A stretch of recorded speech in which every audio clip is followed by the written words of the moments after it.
Hola, hola, ¿qué tal amigos? Mi nombre es Emilio Acosta, soy miembro de Venezuela Provincial. Hoy tenemos el honor de entrevistar a William Jiménez Escobar, quien es historiador de la Universidad del Valle, magíster en historia de la Universidad del Cauca en Colombia.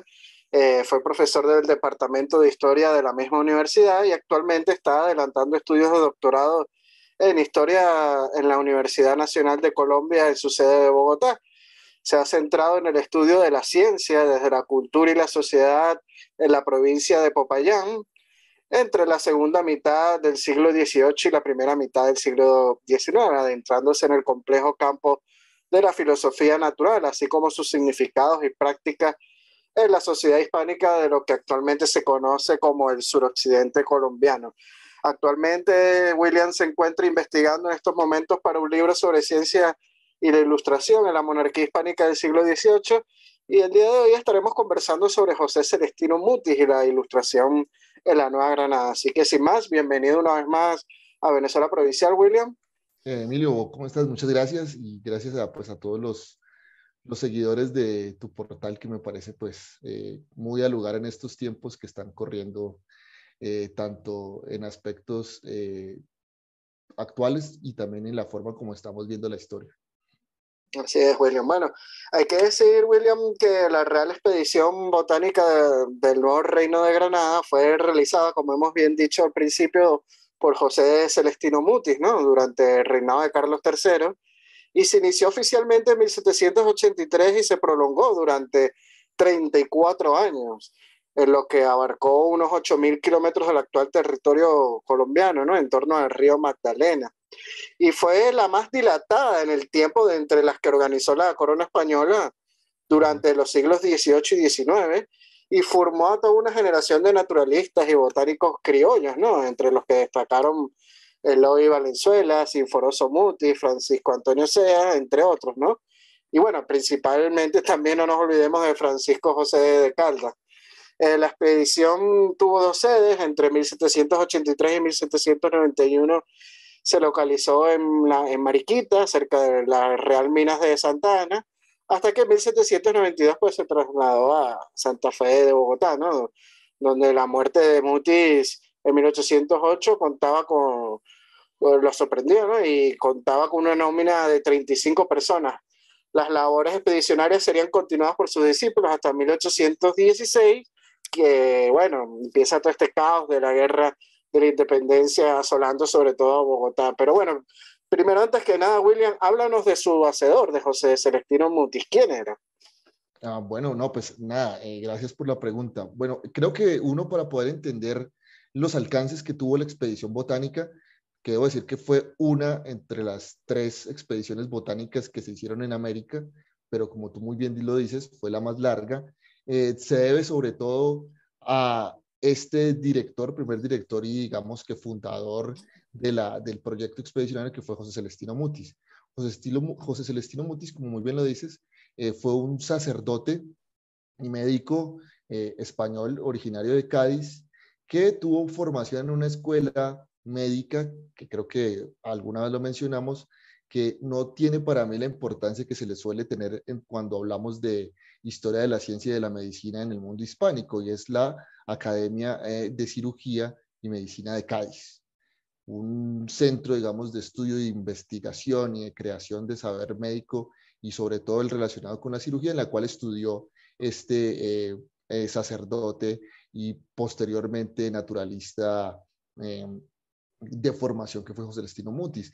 Nació incluso en un periodo que es entre 1730 y 40, donde comienza a nacer un grupo, digamos, una generación que yo estoy encontrando, una primera generación de ilustrados tanto españoles como hispanoamericanos, que van a adelantar una cantidad de proyectos de gran importancia. Entonces, José Celestino Mutis, primero es un médico que está formado en las nuevas escuelas, digamos, de la medicina ilustrada europea y que posteriormente va a visitar o va a llegar al nuevo Reino de Granada con la comitiva del virrey, creo que es Espeleta, que llega en 1762 a reemplazar a la anterior, a la Nueva Granada, donde Mutis hace las veces de médico del virrey y comienza casi que desde su llegada a insistir de manera bastante, digamos, acuciosa a la corte de Madrid para que le dejen tener una expedición botánica, cosa que logra después de 20 años de escribir cartas insistentes y pues se funda esta expedición, como bien lo decías,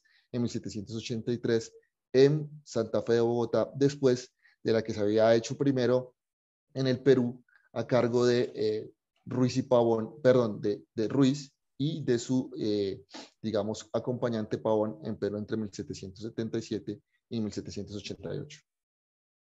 Es importante esto que señalas, ¿no? Porque después de insistir tanto en tratar de hacer la expedición, sería justamente en el reinado de Carlos III de España que no fue indiferente a los progresos científicos de la Ilustración y decidió a través del virrey, como tú bien señalas, autorizar y apoyar el inventario de la naturaleza del virreinato de Nueva Granada, ¿no? Y nombra como director del proyecto a su médico personal, el sacerdote gaditano José Celestino Mutis. O sea, vemos que prácticamente Carlos III es el que impulsa este proyecto, ¿no?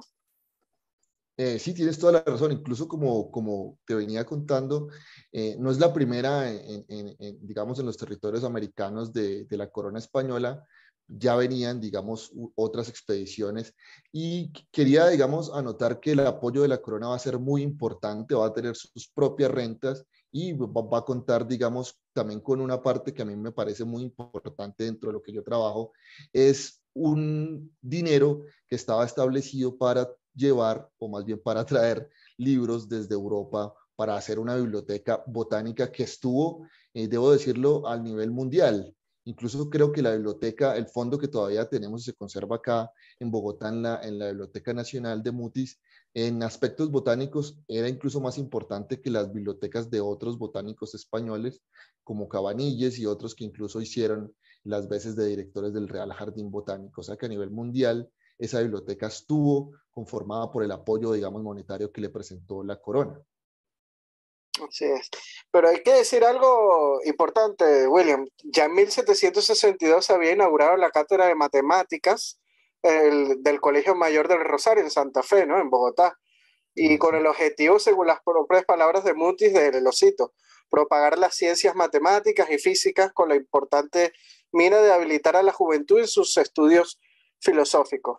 En la cátedra, hay que decirlo, William, que fue el espacio para que sus alumnos conocieran textos de científicos como Isaac Newton y Nicolás Copérnico. O sea, que vemos que la Ilustración ya había llegado a la Nueva Granada antes de esta expedición, ¿no? Sí, sí, creo que es un muy buen punto que has tocado, Emilio, porque el Real Colegio del Rosario era una institución pues, que todavía se conserva acá y que tenía una particularidad, que aunque era regentada por los dominicos en algún momento, era un colegio real, o sea, con el patronato real y el rey y sus funcionarios tenían, digamos, un poder, digamos, para introducir cambios dentro de las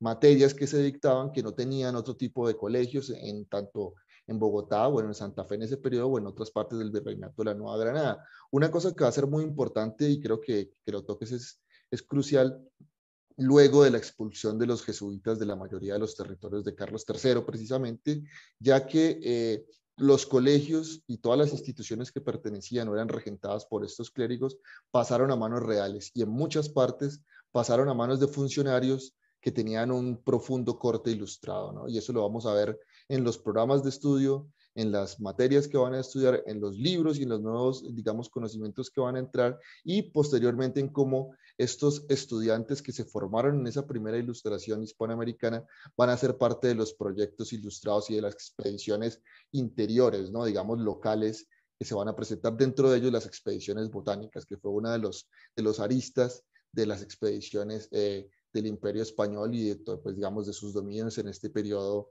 sobre todo después de la segunda mitad del siglo XVIII. Interesante eso que citas, ¿no? Mutis y sus colaboradores descubrieron la quina en el nuevo reino de Granada, así como el té de Bogotá, entre otros descubrimientos. Háblanos de todos esos descubrimientos que hicieron durante esta expedición, que sé que son muchísimos.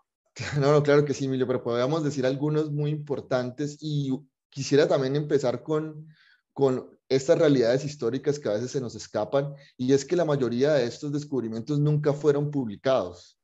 O sea, y eso era una de las cosas que los funcionarios reales desde la Corte de Madrid siempre le criticaban a Mutis. O sea, ¿cuándo va a acabar? ¿Cuándo vamos a ver la verdadera flora del nuevo reino de Granada? Porque hemos pagado, bueno, el rey, nuestro señor, como le llamaban en ese tiempo, ha pagado por una cantidad de estudios que no vemos el resultado, ¿no?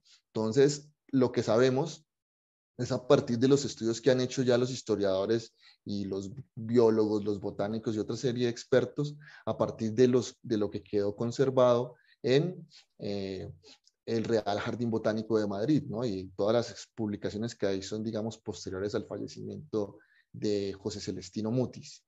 Mutis, pero a pesar de esto, lo que sabemos ahora es que hicieron una cantidad de descubrimientos, sobre todo de plantas que eran endémicas de la zona del río Magdalena en actual Colombia, y de algunas plantas que se estudiaron en el norte de Ecuador y en la provincia de Loja, donde las quinas habían sido bastante importantes. Una cosa también a resaltar es que ellos, aunque descubrieron otro tipo de especies, la quina había sido ya llevada a Europa desde 1746, cuando se centró también por territorios de la Nueva Granada la expedición geodésica, con la famosísima expedición en la que estuvo de la Condamine, y estuvieron estos famosos marinos españoles, entre ellos Jorge Juan y Antonio de Ulloa, que van a ser muy importantes para la Marina española y para construir, digamos, una marina ya moderna y científica, ¿no? Incluso uno de estos dos fue el que fundó la Academia de Guardamarines de Cádiz, que va a ser importantísima también en muchas expediciones americanas.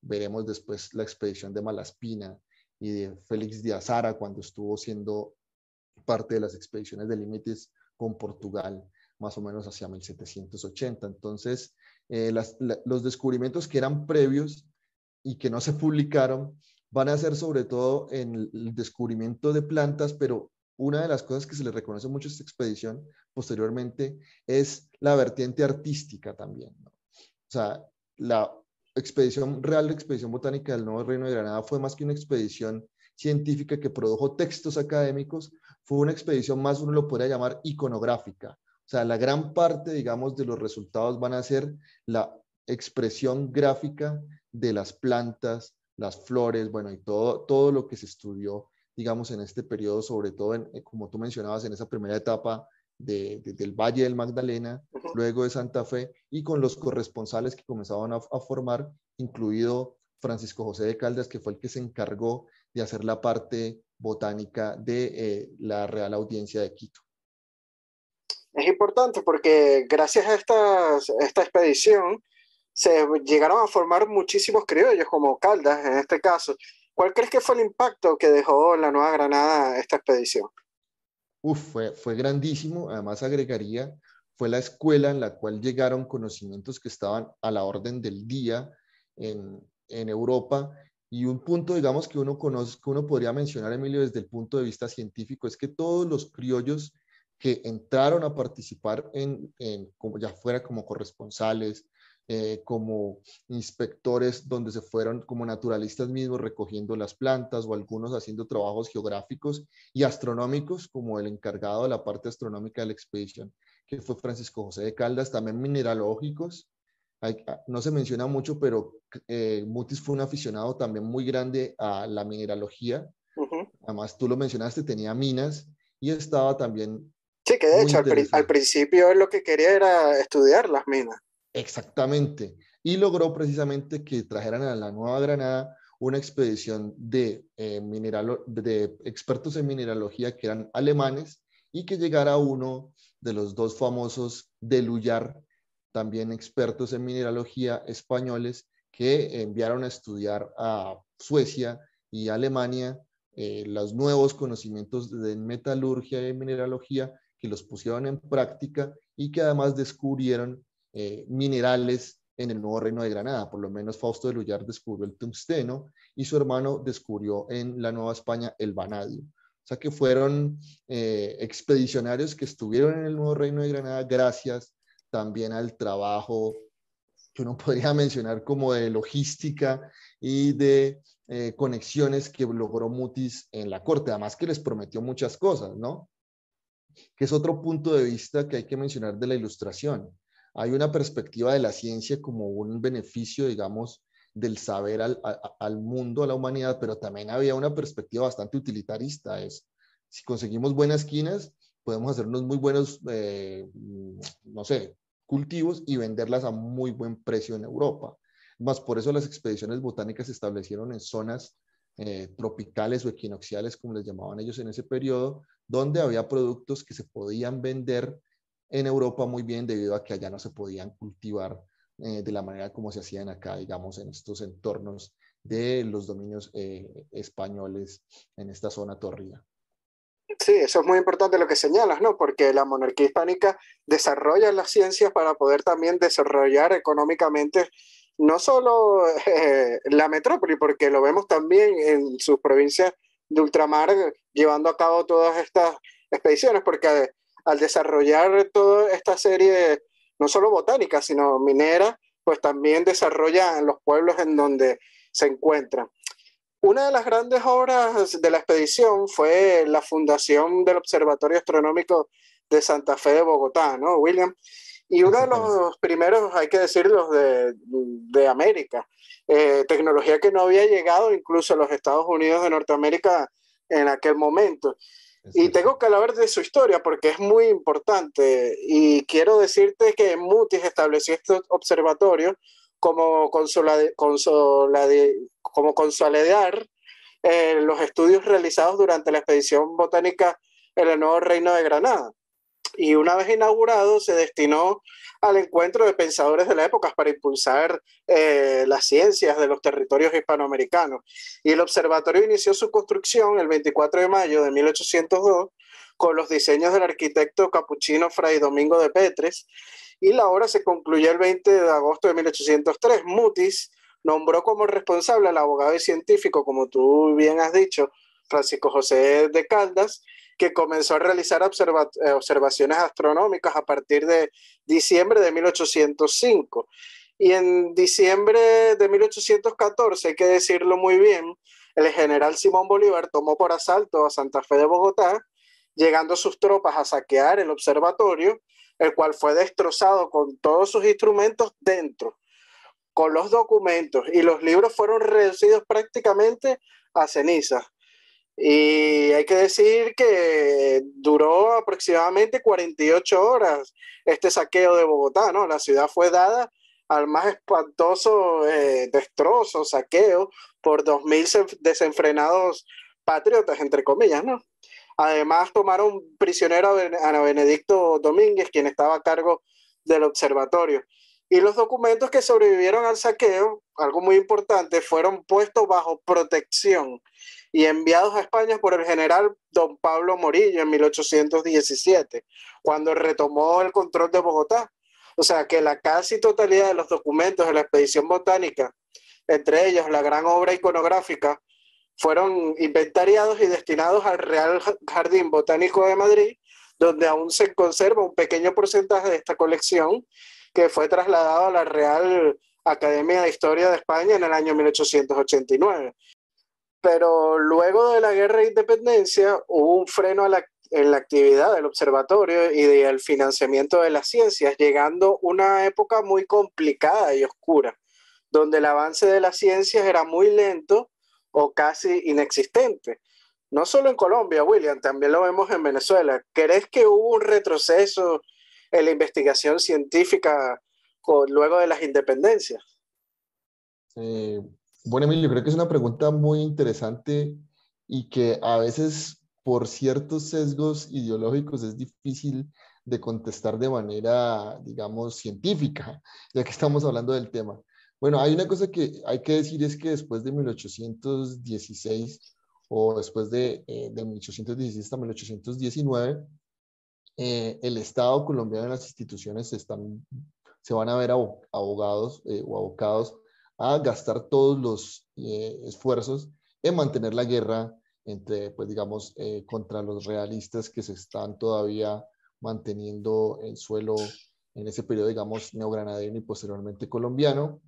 Y además de eso se van a cortar muchos nexos de carácter intelectual, académico, e incluso cuando uno dice que la ciencia también se expresa de manera material, uno puede decir que las flotas españolas traían no solo funcionarios y cartas, sino que también en sus bajeles traían libros, traían instrumentos y traían ideas que, como venimos mencionando desde la segunda mitad del siglo XVIII, van a ser, digamos, muy importantes, y estos procesos van a cortar, por un lado, esas conexiones intelectuales, y por otro lado también van a retirar el apoyo que se daba a ciertos, digamos, ciertos intereses científicos que se daban en el periodo borbónico. Incluso te quiero comentar, y a los oyentes y a las personas que nos van a ver, que hay algunos historiadores que le llaman al periodo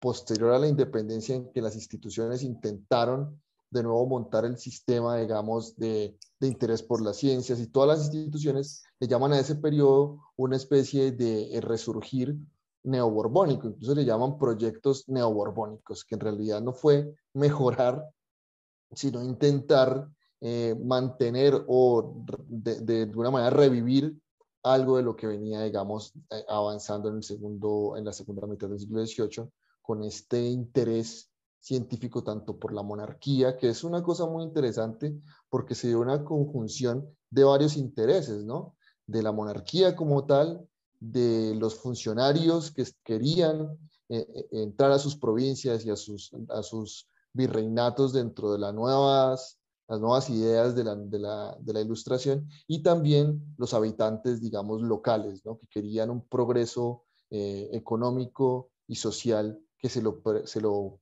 brindaban y se lo prometían todas estas nuevas ideas. Entonces creo que sí, por lo menos hasta 1850, en muchas partes de los territorios antiguamente de la monarquía española, por algunas de las razones que te estoy mencionando, va a haber, digamos, un decaimiento, hasta que por medio del neoborbonismo y posteriormente ya con unas reformas más fuertes tendríamos que esperar en algunos países hasta 1870 para poder, digamos, tener instituciones un poco parecidas a las que perseguían instituciones y proyectos como la expedición botánica, que aquí, digamos, en Colombia lo vamos a ver en la segunda mitad del siglo XIX con la expedición geográfica que va a ser el ingeniero militar Agustín Codazzi.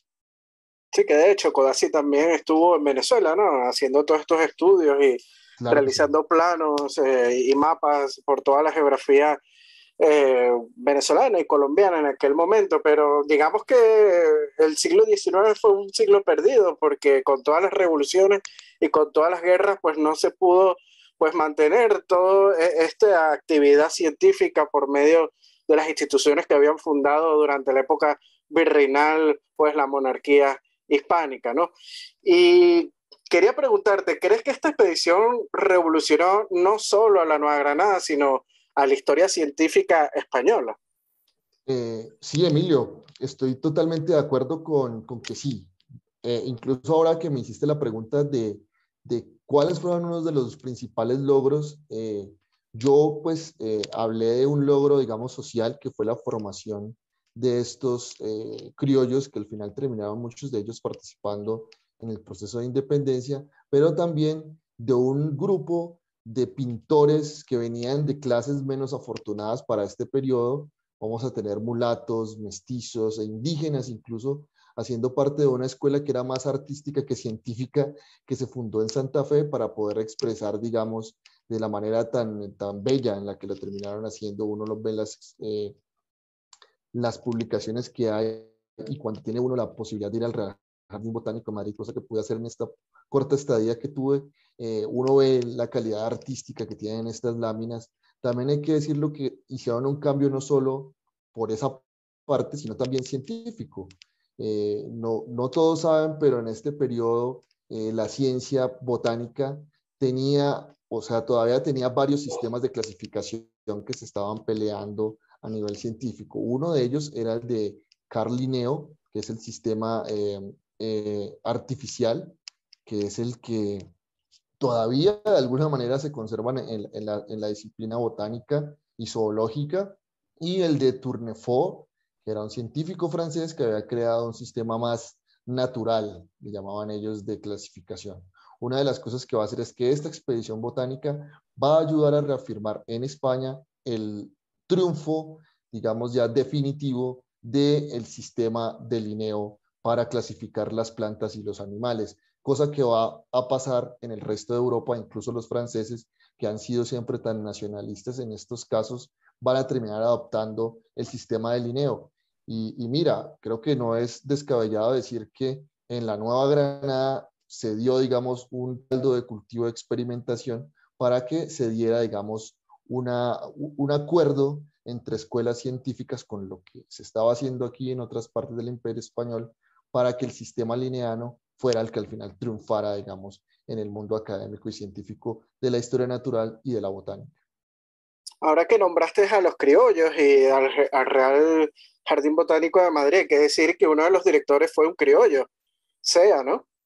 Sí, y precisamente formado en este mismo, digamos, grupo Ujú. de criollos, formados primero por esas reformas educativas que hicieron los Borbones, que eso es lo que yo siempre menciono aquí en Colombia y que no tiene muy buena aceptación. Es bueno, ustedes hablan todo empezó con la expedición botánica. Pero yo les digo, si estos criollos no hubieran tenido la formación que tuvieron en los colegios, en las universidades reales, no hubieran podido tener la formación previa, valga la redundancia, para poder haber tenido esa participación tan protagónica en este proyecto de carácter imperial.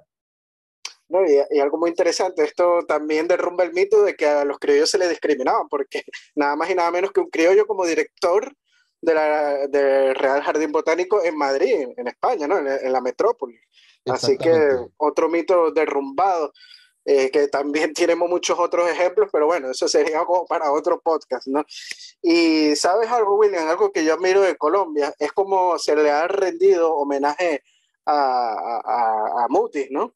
Yo me acuerdo cuando yo vivía en Colombia, yo viví en el año 89, cuando yo era muy pequeño, pero me acuerdo de los billetes.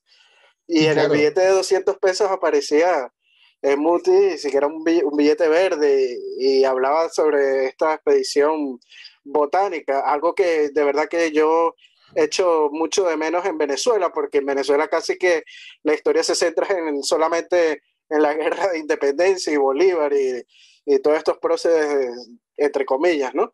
Y eso Colombia sí lo ha sabido valorar, ¿no? Todos esos hechos científicos. Ya quisiera en Venezuela que valoraran, no sé, a personajes como José del Pozo y Sucre o su hermano Carlos del Pozo y Sucre, o inclusive el mismo Alexander von Humboldt.